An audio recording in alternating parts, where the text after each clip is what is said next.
Hello Doctor, today I am going to present about Elopiformes. Elopiformes is a subdivision of Elopomorpha. My name is Vanessa Safia binti Wafat. Description of Elopiformes. This is example of Elopiformes fish, which is ladyfish and tarpon. Description: Elopiform, order Elopiformes, any member of a group of archaic ray fin fishes that includes the tarpons and the ladyfishes. Elopiformes live in marine and brackish water habitats. Tarpon, along with bonefish and ladyfish, are primitive fishes, and while tarpon and ladyfish are considered to be more closely to each other than any other Elopomorpha group, their distinct lineages extend more than 100 million years back in the fossil record. The structure of the skull, fin placement, and large stick scales are characteristic of ancient fishes. Tarpon and ladyfish are united by the common possessions of a Leptocephalus larva and a variety of primitive feathers. The Leptocephalus larvae of tarpon and ladyfish are the smallest of all leptocephali and possess a forked tail. Next is classification of Elopiformes. The order Elopiformes contains two families, which is the Elopidae and the Megalopidae. The Megalopidae contains the single genus Megalops. Two species of tarpon exist worldwide. The Atlantic tarpon occurs in the eastern and western Atlantic, and the Aussie tarpon occurs in the Indian and Pacific Oceans. Morphologically, the two species are quite similar; however, the Atlantic tarpon reaches a much larger size and can exceed 220 lb and a length of over 6.6 feet. The Aussie tarpon is smaller and seldom exceeds 3.3 feet. Distribution and importance of Elopiformes. Firstly, habitat. Tarpon and ladyfish are coastal in habitat and often occur in estuarine waters. Both tarpon and ladyfish are quite tolerant of low salinities. Behavior: Tarpon and ladyfish are pelagic predators that feed principally on mid-water prey. Feeding ecology and diet: Small tarpon feed predominantly on cyclopod copepods, fishes, Caridian shrimp, and mosquito larvae. Ladyfish feed principally in mid-water on pelagic prey. Next, reproductive biology. Both tarpon and ladyfish spawn offshore in high salinity oceanic waters. Conservation status: Tarpon and ladyfish are abundant and there is no evidence that stocks of these species have been depleted by overfishing. And lastly, significance to humans. Tarpon support important recreational fisheries in Florida and the Caribbean. Ladyfish are a food fish of minor importance in some areas. And lastly, this is the reference and the end. Thank you, Doctor.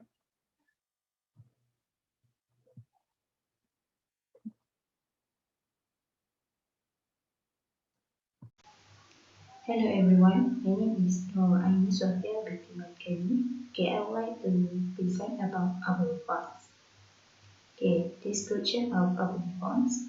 Albuli is a family of fish commonly known as the bonefishes.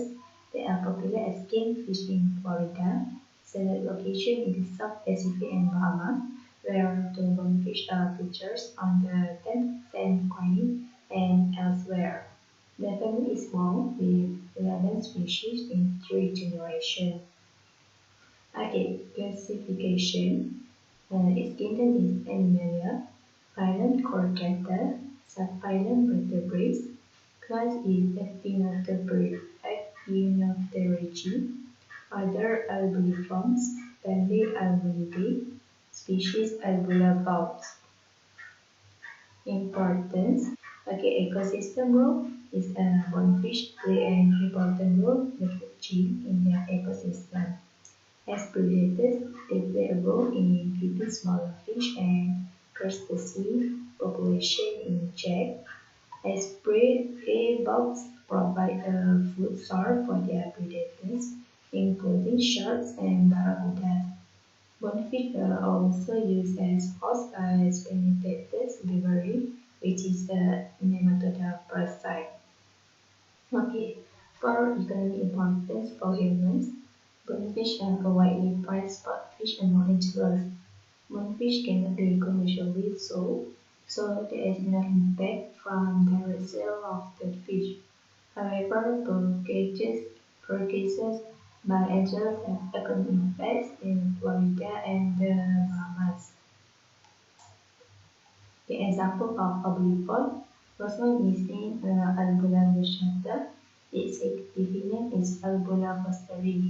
Albuliformes is a species of flying fish found in the Hawaiian Islands. It is known commonly as the long-jaw bonefish. They can grow up to 32 centimeters. Second is short-jaw bonefish. Scientific name is Albula prosodonta. Albula prosodonta is a type of fish found in the Pacific Ocean. They can grow up to 70 centimeters.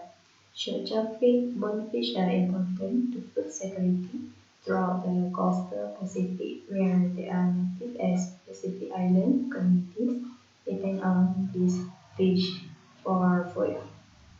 Okay, this is the reference of my confined. That's all from me. Thank you. Hello and a very good day everyone. My name is Sophia and today I would like to talk about Anguilliformes.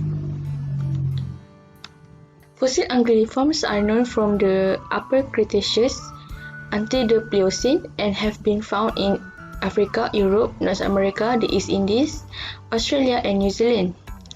The Anguilliformes, also called apodies or limbless because of their lack of protruding fins, and true eels because there are many other fishes that do not belong to this group but have similar burrowing habits and an eel-like shape as a result of convergent evolution. Anguilliformes are related to Elopiformes, Albuliformes, and Sacchopharyngiformes as they all have a ribbon-like larval stage during the development. The larval stage grouped them to a superorder called Elopomorpha. Next is characteristics of Anguilliformes. Next is the characteristics of Anguilliformes. They have widely varying coloration that ranges from black or dark grey in deep sea species to rich colours and complex pattern in tropical reef. Adult sizes range about 10 cm to 3.5 meters. The lack of big fins, continuous dorsal, anal, and caudal fins that can have up to 650 soft rays. Some species lack scales, but some that have it, they are cycloid in type and embedded under the skin. For their habitat, they can be found in a wide variety of marine, brackish, and freshwater habitat like streams, lakes, and coral reefs. Some of them are catchrodomous. It means that adults spend most of their lives in estuaries and freshwater and then move to the sea to spawn. They are also able to migrate, but they are slow swimmers. Their swimming behavior, that is the ability to swim backwards, to retreat rapidly into their burrows while still be able to look at enemy. They can be labeled as opportunistic feeders to the point that any species of animals they found can be eaten, from aquatic insects in freshwater to crustaceans and many other species of fish. Next is the classification. Anguilliformes come from the superorder of the Elopomorpha, with the order of obviously the Anguilliformes with a few suborders. Next is the importance of the Anguilliformes. Anguilliformes are commonly used in Japanese and Chinese cuisine as popular foods, but very expensive and prepared in many different ways. They also have been mentioned in mythology from ancient Greece to Polynesia. Large Lake of Almere got its name from the eels which lived in its water. Some morays and conchas are popular in public aquaria and among marine aquarists. Next is the few examples that come from the Anguilliformes order.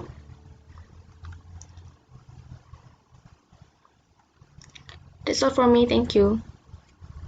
Assalamualaikum and hi. So today I'm going to talk about Sacchopharyngiformes.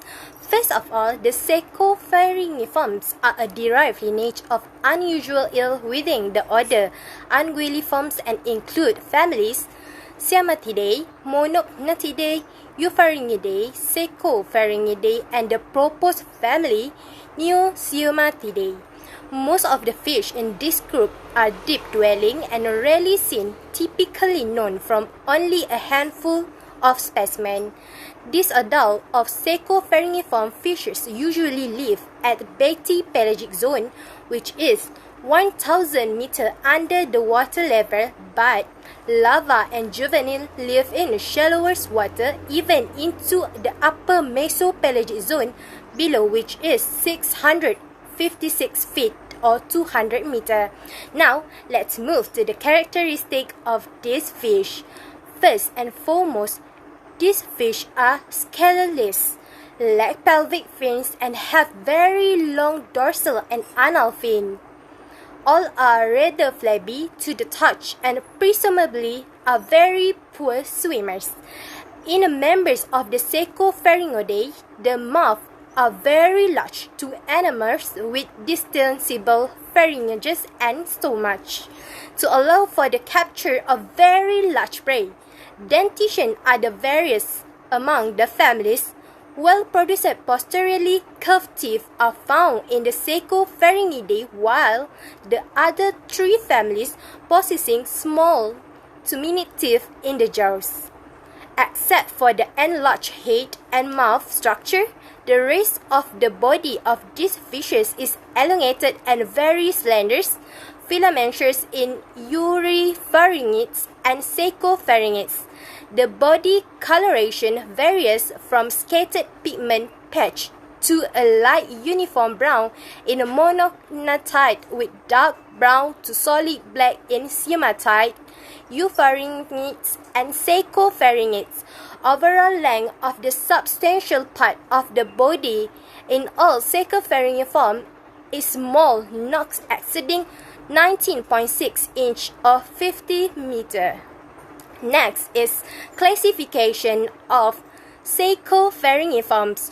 First, their kingdom is Animalia. Their superorder are Elopomorpha. Next are their phylum is Chordata. Their class are Actinopterygii. Their infraclass are Teleostae, and of course, their order is Sacchopharyngiformes.